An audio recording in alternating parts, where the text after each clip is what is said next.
So, how to fix WhatsApp invite problem in less than 1 minute? This what I'm gonna show you on this video. So, first thing guys you have to do is just open the settings on your phone and then go to the wireless and networks and then go to the airplane mode, enable it and disable it again.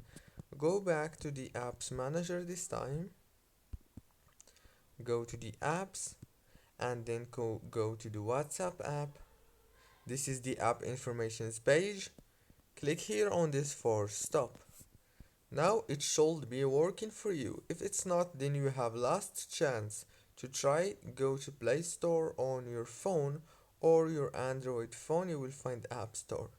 Go to it, go to the search bar and search for WhatsApp. Now right here, click on update if you don't have the latest version. Don't forget to like, subscribe. Thank you for watching.